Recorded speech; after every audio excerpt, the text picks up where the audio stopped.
99 জন হত্যাকারী লোকটা তার সদিচ্ছা ও অপরাধ বোধ থেকে মহান আল্লাহর কাছে তওবার জন্য ব্যাকুল হয়ে উঠেছিল।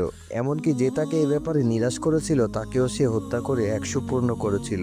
নিঃসন্দেহে তার হত্যাযোগ্য কাজটি ছিল একটি গুরুতর অপরাধ, কিন্তু মহান আল্লাহর কাছে তার সদিচ্ছা, আগ্রহ ও অপরাধ বোধটাই ছিল বড়। ফলে তওবার জন্য পা বাড়াতে সে মৃত্যু কোলে ঢলে পড়লেও তার এই আগ্রহ ও সামান্য প্রচেষ্টাকে মহান আল্লাহ তওবার মর্যাদায় স্থান দিয়ে তাকে ক্ষমা করে দিলেন। এমনকি তার জীবনটাকে উঠিয়ে নিলেন রহমতের ফেরেস্তার মাধ্যমে। তবে সর্বসাকল্যে তওবার জন্য বেশ কিছু শর্ত রয়েছে।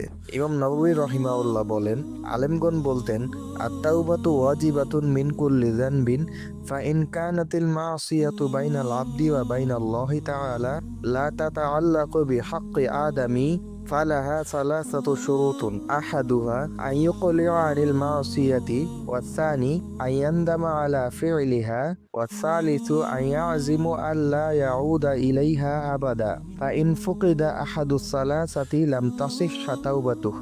অর্থাৎ প্রতিটি পাপের জন্য তওবা করা ফরজ। যদি পাপ কাজটি বান্দার উপর আল্লাহর অধিকার সংক্রান্ত কোনো ব্যাপারে হয়, মানুষের অধিকার সম্পর্কিত কোনো বিষয় যদি না থাকে, সেই ক্ষেত্রে বিশুদ্ধ তওবার শর্ত হলো 3টি। 1. পাপ কাজটি পরিত্যাগ করা তথা উইথড্র করা। 2. বিগত কাজটির জন্য অনুশোচনা করা। 3. পুনরায় তাতে লিপ্ত না হওয়ার দৃঢ় ইচ্ছা পোষণ করা।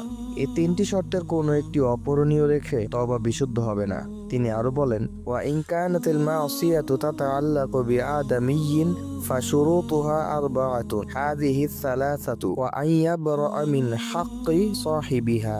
অর্থাৎ যদি কোনো পাপ মানুষের অধিকার সংক্রান্ত হয়, সেক্ষেত্রে এই 3টি শর্তের সাথে চতুর্থ একটি শর্ত যোগ হবে, সেটি হলো উক্ত অধিকারটুকু ফিরিয়ে দেওয়া। সুবহানাকাল্লাহুম্মা বিহামদিকা আশহাদু আল্লা ইলাহা ইল্লা আনতা আস্তাগফিরুকা ওয়া আতুবু ইলাইক।